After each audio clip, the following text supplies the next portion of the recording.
When you suit up and show up, when you have a daily high value activity minimum that you hit every day, this is building an investment account full of success that is going to pay compound interest.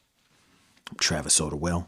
It's pure sound daily business, where we use business principles, spiritual architecture, psychological type, and story structure to unlock genius, discover purpose, and build prosperity. Peace. First, if you don't know exactly what compound interest is, how it works, and how to use it, look it up while you're listening to this. Like right now. Immediately after this, you need to go on a binge YouTube watching of compound interest. It is the most important financial literacy concept to understand, period, but especially if you're young, but just period across the board. Because I would say especially if you're young and or if you're older and you want to build legacy. Compound interest. We don't talk a lot about finances and financial literacy with Pure Soundell. It's not what we specialize in. It's not what I specialize in. However, get financial literacy. A lot of great resources out there. Just as I was saying, look up some things. I think Investopedia is always a great look up. But these things are just out there. Google them. I haven't really done a lot with ChatGPT. But ChatGPT will tell you some things. Just don't move. Don't take action. As far as like just jumping in head first on what ChatGPT, what information you get from the AI.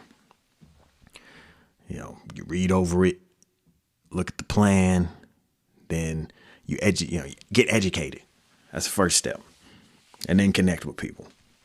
And any financial advisor who get into business principles here, they would be a fool not to sit down and explain to you compound interest, financial literacy. They'd be a fool to. It's just, like I wanted to say, just algorithmically, but just as client acquisition, anyone who is interested in financial literacy probably would be a minimum requirement for a good client, a good investment client, whatever these different financial advisors. But yeah, get a general financial understanding, how to manage your finances. Let's say I don't touch on it.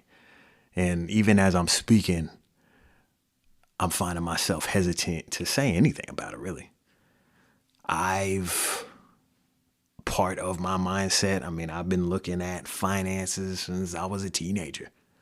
Always been interested in finances, the stock market, etc. Anything to do with money, I find it interesting. And known about compound interest a long time. Here's my story. I tricked off tens of thousands of dollars, definitely in compound interest, let alone in real assets, in cash assets, in finances, in money, with alcoholism and addiction. So I was one of those that every time I got in trouble, I came out of my own bank account and paid for the lawyer, paid any probation fees, paid all that. No, this is right now. It's funny. I get shook. Think, oh man, I'm expose myself. But this is real. I hardly have any savings right now because I've invested in myself. And that's what this is about. Suiting up every day and showing up. And those investments you're making in yourself are going to pay dividends down the road. So it's the best people, meaning like good people is what I'm saying. Like good people that make money are the ones that invested in themselves early. The classic process we talk about is school. right? Graduate high school, go to college. It does work for some people. My demographic I'm trying to tap into is people that are disillusioned with school. People that may have went to school and they didn't find the success they were quote unquote promised. Or people like me that I wish I had been pushed into learning a skill, i.e. a trade, even a skill such as like a writer. I know I haven't had this thought in a while because it was long time ago. Long time ago. So the well was dirty. And that was my MC name. And just doing hip hop. And a best friend of mine, really a brother from another mother, he made the beats and I was the rapper. And now, fortunately, I found my stage. Speaking into this microphone, talking about business principles, spiritual architecture, psychological type, and story structure, giving people this knowledge, this hopefully edutainment, and that, but also a part of, I have a technical mind. Obviously, probably see it as how I break things down, very technically, very analytical. So there was a point where I was thinking about being an engineer, a music engineer, and like a sound, and the reason I didn't do that was, I want to say, it was probably in my 30s when I was really looking at it. And it was just, I didn't see a clear path. And also at that time, that was when I was still working on, am I going to be in the entertainment business? I was in a funk band, tried that out, tried stand-up comedy. So it was really in that mindset and in that energy of when I was like, okay, this can be a tool. Which, biggest nugget I got recently,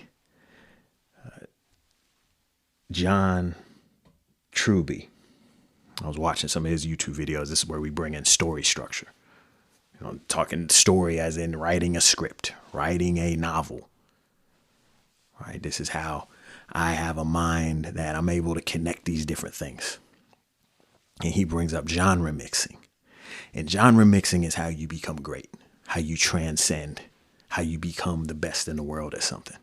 So just what I'm saying is I'm working on connecting these different things, bringing them together with accomplishment, success, again, unlocking your genius, discover purpose, building prosperity. I'm bringing these things together, and that becomes my unique ability.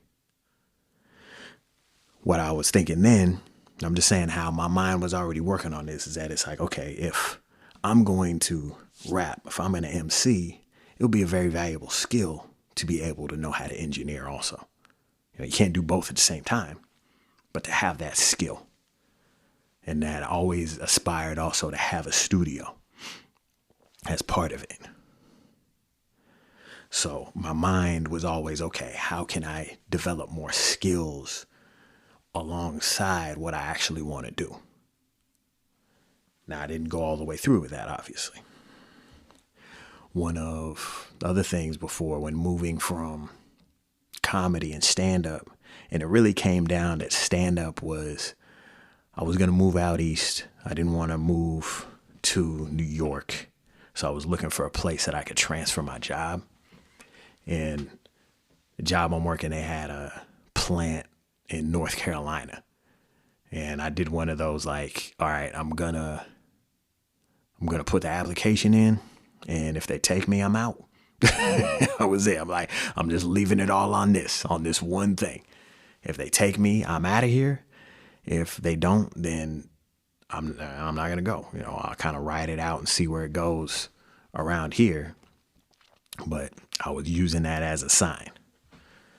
So I didn't get hired, and I started to slowly move on from stand up, just doing open mics. I never made any money, I don't think. But even if I did, might have been like 25, $50 or something. But I don't think so. I don't think anybody ever put any cash in my hand.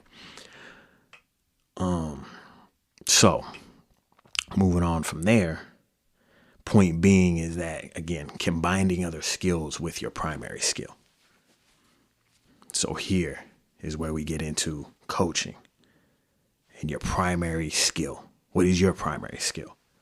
Got a brother I seen the other night was at the fights. Shout out to the Complex, Coach Summers, old Tommy, Southside Boxing. Great event, great atmosphere. The towns needed it for years. Beautiful. I'm looking to continue to connect with them and build with them. And that whatever your skill is. So again, they have their thing, but again, they're coaches, but they also, we talk about some of them promote, some of them do sales. You have to have multiple skills, and that's what builds the greatness. Now, if you're just a coach, well, then that's what you do. You just coach. Just coach the people. But you would coach and you do promotions. You would coach and maybe you have setup skills. Maybe you have technical skills. Again, it's such a huge production. All right, the ring has to be set up. Concessions, the tickets, all these different things that required skilled people. Sales is also coming to mind. Again, are you connecting more? You only a salesperson? What other skills do you have tied into that? Be tangible or intangible. Go into why are we learning something? We're learning something to master that skill. And we move on and master another skill. And as we have this account of accomplishment, that is mastery. All right, here's one of the pieces I will throw in. I could tie this in. It'll be cute and we'll land on this point. Is that when building multiple accounts, we can say these are multiple skill accounts that we're filling up with our daily minimums. Or we're saying every day, for instance, I wake up, I'm going to read a book on business. I'm going to research. That's a different level. I'm going to research. I'm going to take notes on business. I'm going to create a product for my business that is specifically about business. All right, we're doing these things. And just in the business account, spiritual architecture. I got to unpack that. What does that even mean? Because I just created the term, y'all. I don't know that anybody's even said that. Might be trademark right here. Might be hearing it the first time. I think so. Psychological type. What am I putting in that account? I'm taking courses. I have planned for another course I'm going to take with Personality Hacker. I'm studying. I'm reading books. These are all different accounts. I fill those accounts up until it hits mastery. Once it hit mastery, that's when I sit back and let the compound interest work. And I move on to another interest, another skill set I'm building. This is how compound interest works. This is why the best in the world, it look like they're not doing, they make working so hard look so good, but it's because they put in the work for a certain amount of time, built up a skill, and then they just let that compound interest work. Doesn't mean they're good people. You can be very skilled and be a piece of garbage, right? That's the complication of being human. But we're not here talking about that. We're talking about you. I know you a good person. You working on you. You doing something for a big reason. Up and lifting your family. Reaching a higher level with your business. Reaching a higher level with your career. To do big things in life. This is why you need a minimum that you are embarrassed if you don't hit it. I am embarrassed if I don't do these read, study Spanish, watch some videos, take some notes. I mean, it continues to expand now. Now I don't record, but I have certain days that I record, but I get a little embarrassed if I don't hit my mark. So what are your minimums for your maximum gain?